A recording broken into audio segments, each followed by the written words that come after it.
Good morning, good afternoon, good evening, wherever you are. Thanks for stopping by again. I'm going to talk about, briefly, I hope, 2-3 topics for this video. One of those is weather. Jack is a Retirement Wave member from up in the U.S., and he was coming down. He wrote me last week, and he said, Bob, when I look at the Weather Channel, it looks like it's going to rain every day in Panama. And I say, no, Jack, simply put, this is a tropical climate. It can rain pretty much any day. It doesn't during a period. Right now it's January. This is our dry season. But it doesn't mean that it can't rain. Our heavy rains are October and November. But even then, we go with days that are perfectly ordinary and bright and cheerful days.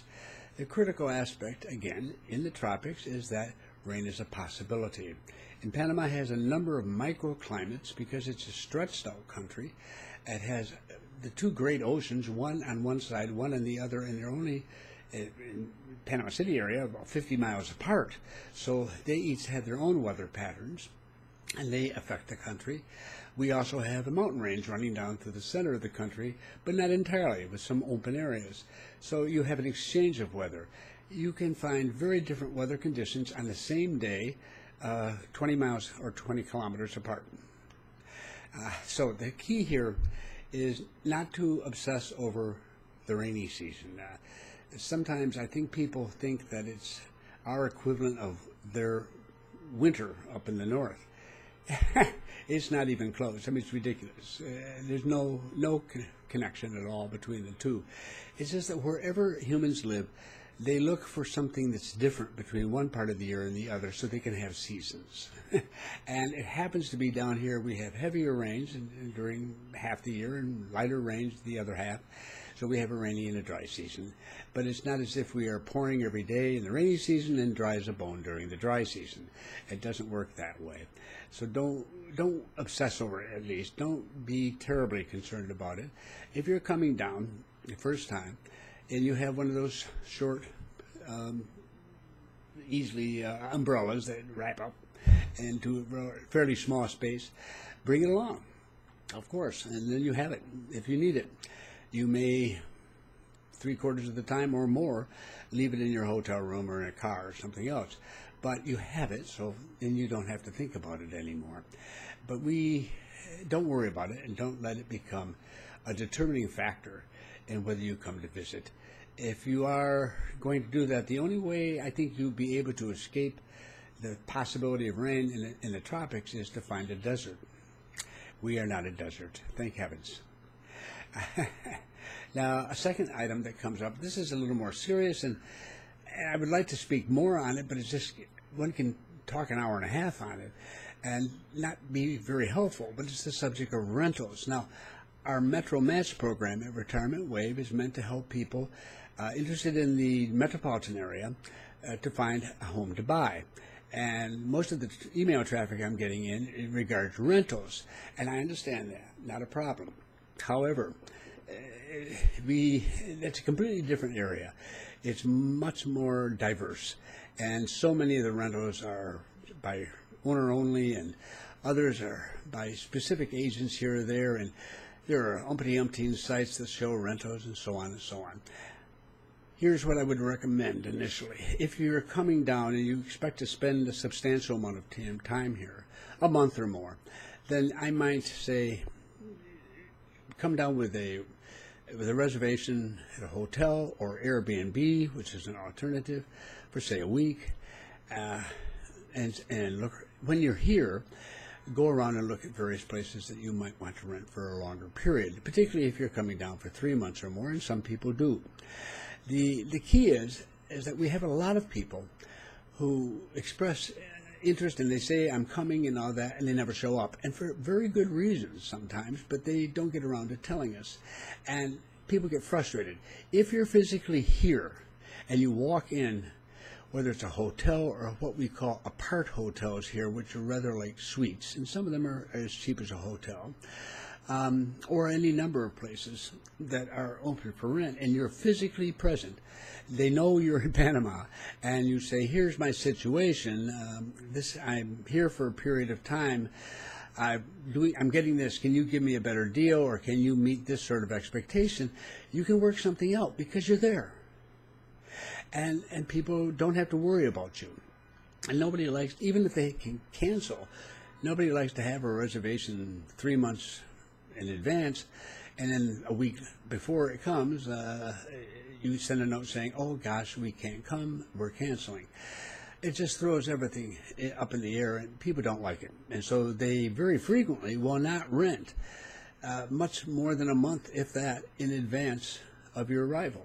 You'll find that happens in a number of rental sites, and they won't even let you rent, say, if you're in January now, or say next October. No, they don't do that. I understand that.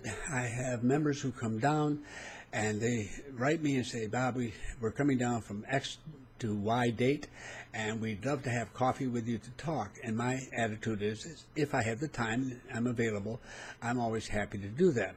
But I learned the hard way that I always write back and say, when you are here and you're settled in and have a better grip on your schedule, let me know, and I'm sure we can find a time if I'm in town, and we'll find a time to have coffee and chat. And that way, I don't worry about it. Before, I used to say, okay, I'll try meeting you on Tuesday the 18th or something like that. In the afternoon, I'll set the time aside. And then things happen. People get sick, they don't come, or they arrive and they forget, and they sail off in one direction or another. And a week later, they send me a message, if then, saying, oh, we're so sorry we missed you. Sometimes they never even write. So it just messes up my schedule, because I have them down there as somebody who's I'm likely to hear from that day, so I keep it open. No, that doesn't make any sense. So it's the same, certainly, when there's money involved. And so folks who seem to do the best at this are the ones who come down. They they rent something, Airbnb or a hotel, for a week or whatever, and they're going to stay here for, say, 3 or 4 months. I'm just saying, it could be a month, any extended period of time. And once they're here, they look around, they take a look at things for a couple of days, and they find hotels, or they find these apart hotels that are like suites, or they contact an Airbnb person or whatever. If you're physically in the country and you walk in the door, so to speak, and you go up to someone and you behind a desk, for instance, I'll use a hotel as an example because it's easy, and you say, I'm staying at another hotel, I'm paying $88 a night, I'm going to stay here for an extended period of time, can you offer me a better price? And odds are they will, if they have the room. They'll make their every effort to do that, because you're here. So they believe you that you're going to be available. I had a lovely woman who came into town, an older woman, and she wrote me from time to time. She wanted to have chat and so forth, and she had a busy schedule, so we never knew when that was going to be. And it seemed that she kept writing from different hotels. And I said, what's going on? You know, last week you were at this hotel, this week you're at this hotel, and so on. What it boils down to is that's what she did.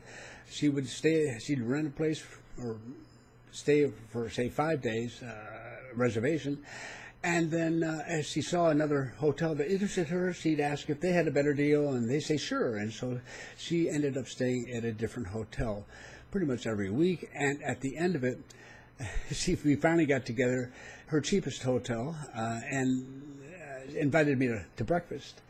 Very pleasant. It was the Hilton. So you never know just exactly what you'll run into when you get down here. But you will be able to negotiate a much better deal when you're here than trying to do it by email or through texting or whatever. And you're going to be far more likely to pick a place you really like. If you have a chance to see it and they have a chance to see you, it makes it much easier.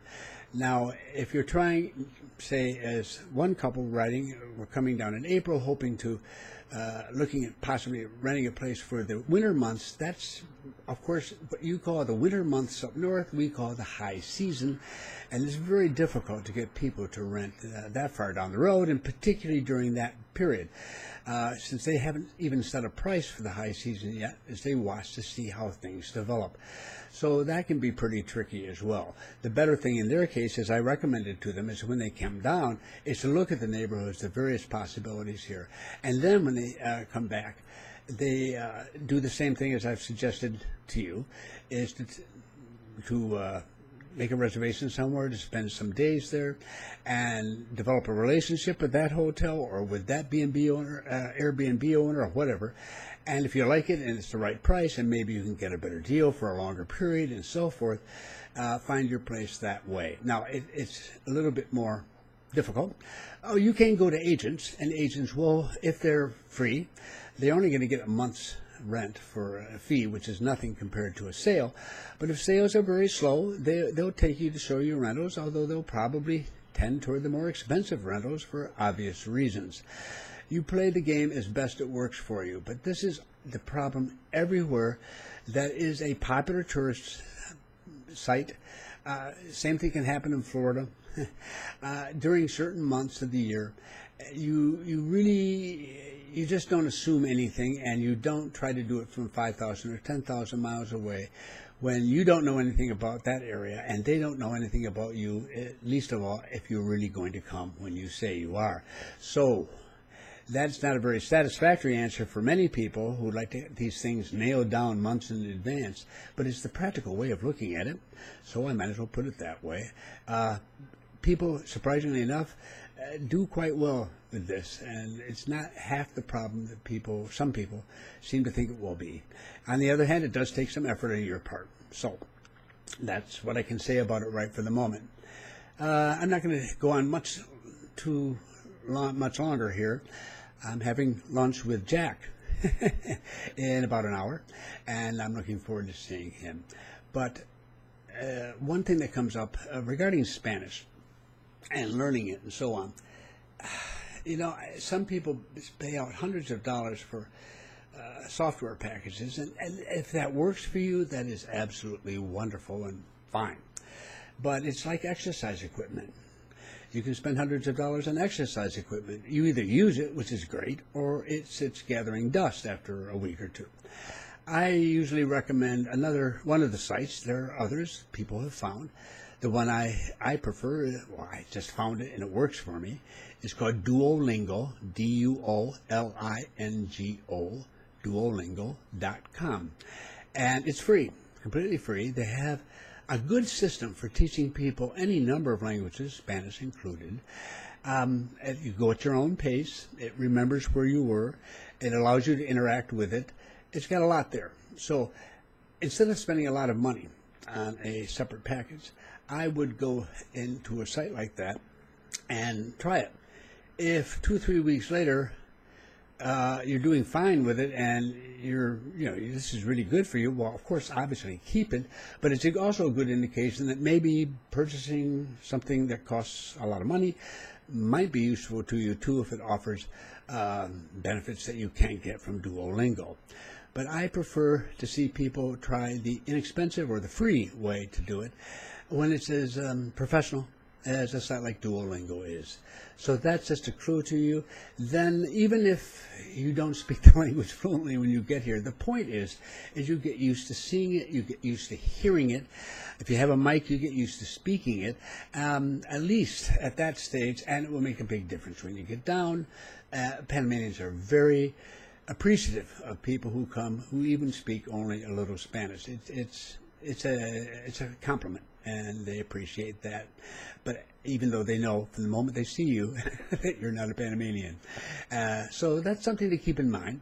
So that's it, and I will be back to you soon with answers to some more questions that have come in. I hope you have a great day, and thank you for stopping by.